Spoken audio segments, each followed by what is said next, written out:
The NBA All-Star Weekend has been a joke for the past couple of years. And specifically, I'm talking about the All-Star game on Sunday night. It's been an absolute joke for the past few years. Last year, both teams combined for almost 400 points. There was no effort whatsoever. It was a glorified layup line. Guys could do whatever they want. Did a couple of fancy dunks. Guys were just jacking them threes from half court. Okay, all that's cool, but there was no type of competition, so to speak. It was just like, hey, let's roll the ball out and just like, screw around basically. Everyone talks about how viewership is down in the NBA, especially during the All-Star break. So, and now guys like Draymond Green are pissed off about the new format of the All-Star game. Everyone's pissed off about the new format, bringing in the rising stars, switching up the teams and all that, so we could have just a hint more of competition. The players, the superstars of this generation, the all-stars, they are the reason why we're here. That's the part that people don't seem to want to talk about. They are literally the reason why the league felt like they needed to do something like this to try and bring in more views, to try and promote some kind of competition. And by and large, it did do that. They put out those rookies and sophomores, rising star guys, young guys in the NBA, who obviously aren't considered all-stars yet. They're considered maybe future all-stars. But guys like Draymond Green are pissed off that the rising stars are out there. Well, hey, that made the Kevin Durant's, the Steph Curry's, and the rest of the OGs, so to speak, to come out and actually play with a little bit of fire and competition, because they didn't want to get embarrassed by the young guys. That's why you saw a little more defense. You saw a little more effort. You saw them actually digging deep and starting to play. Hey, we got to really play now. We can't BS around, because we don't want to get embarrassed by these young guys who are coming out here flying around, running up and down the court, trying to beat them. Those kids were out there trying to beat the crap out of those old guys, because they know how All-Star Weekend has been with the older guys, so to speak, the past few years. They know they screw around, they walk around and not really play hard. So they saw it as an opportunity to embarrass them and say, hey, you don't want to play hard? We'll come out here and beat you. Well, that forced Curry, Lillard, KD, Harden, all those guys to start. Hey, we got to play now. We can't screw around because we're going to lose. But now look, Draymond Green I understand where he's coming from, talking about the format. You had to work really hard to become an all-star on Sunday. I get all of that. I do. But you look at what we've been watching the past few years in the All-Star game, and what did you think the league was going to do? Did you think the league was just going to continue to let this go on and just let you guys roll the ball out without no competition, just do whatever? No, they had to do something, because viewership continues to suck. Last night felt like the MTV Awards, in my opinion, because we're watching more like sideshows and quote-unquote entertainment, comments from Kevin Hart, instead of actual basketball. Guys, there's a point last night where the camera is on Shai Gilgeous-Alexander while Kevin Hart is speaking, and you can see just the absolute annoyance that Shai Gilgeous-Alexander has with Kevin Hart, literally trying to wave him off and tell him, hey, can you shut up? Stop talking. Let's just play. And I'm with him. Let's just play.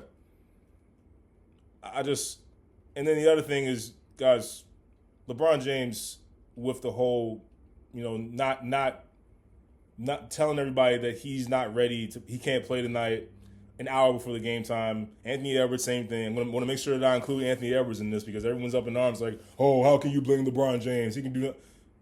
It's not about LeBron saying that he couldn't play tonight. It's about how he did it.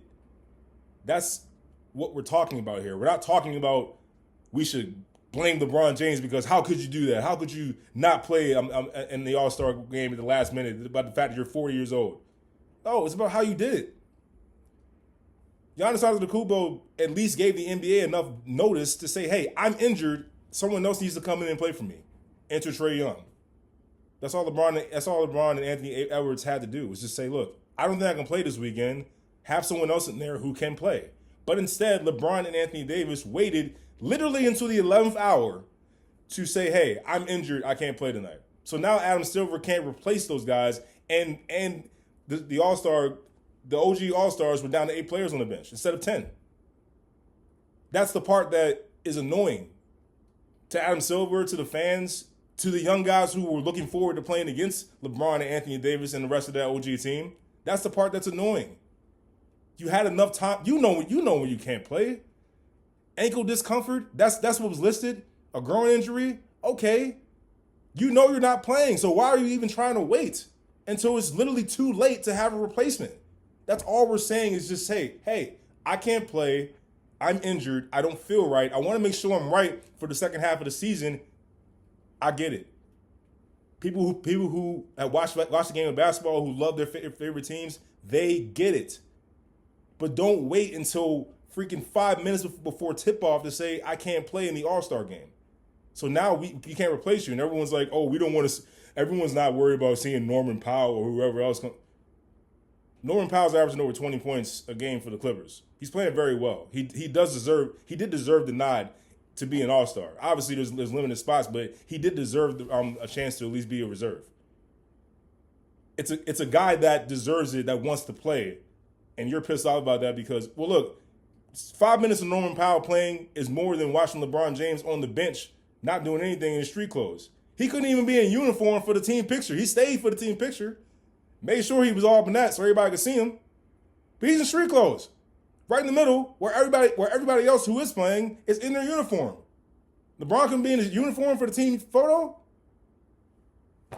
Come on, man. Like that's it's stuff like that just really annoys me because look, as a fan, look, we talk about the dunk contest. The WNBA players don't even want to be in the 3-point shootout with the NBA All-Star Weekend because say, hey, we're not going to save your dying product because you guys don't want to participate in your own stuff and make it watchable for everyone else. So we're not going to save you. Sabrina Ionesco and Caitlin Clark are not coming to save the 3-point shootout or bring more attention to NBA All-Star Weekend and take away from WNBA All-Star Weekend. And I'm 100% with them. Why help them when they don't even want to do it themselves? There's no point. And then you got this G Leaguer, Matt McClung, who's absolutely dominating the slam dunk contest for the past 3 years because none of the stars want to come out and do it. The NBA All-Star Weekend used to be about stars coming out, participating, and being star. That's what this is all about. That's what brings people to watch NBA All-Star Weekend is stars. We in the Bay Area. Steph Curry's not in the 3-point shootout. In Oracle Arena, Steph Curry's not in the 3-point shootout. What? Slam dunk contest. Ja Morant, Zion Williamson, Zach LaVine, all these superstar dunkers who we know can bring some fire, some electricity to the NBA Slam Dunk Contest, continue to not do it. LeBron, at this point, yeah, he's not doing the dunk contest. He's 40 years old in his 23rd season or whatever. He's not doing it. So it would have been nice if he did it at some point. Back then, we had Jordan, we had Kobe, Vince Carter, Dominique Wilkins, Spud Webb, all these superstar players that we knew were great players, but were also amazing dunkers. If you want to be pissed off about how NBA All-Star Weekend has become, look no further than the superstars of this time after Kobe, after AI, after Jordan, after Kevin Garnett, all these guys. They're the reason why it's come to this because it sucks. Nobody wants to do anything. There's zero want to. If we're going to continue this and we're going to continue to be pissed off about formats and like, hey, we don't like this, we don't like that, either go back to the East-West format or just kill NBA All-Star Game altogether. Just name the All-Stars who made it and let's just dead it after the slam dunk contest and 3-point shootout. We don't need to have an NBA All-Star Game because that was a joke. It continues to be a joke.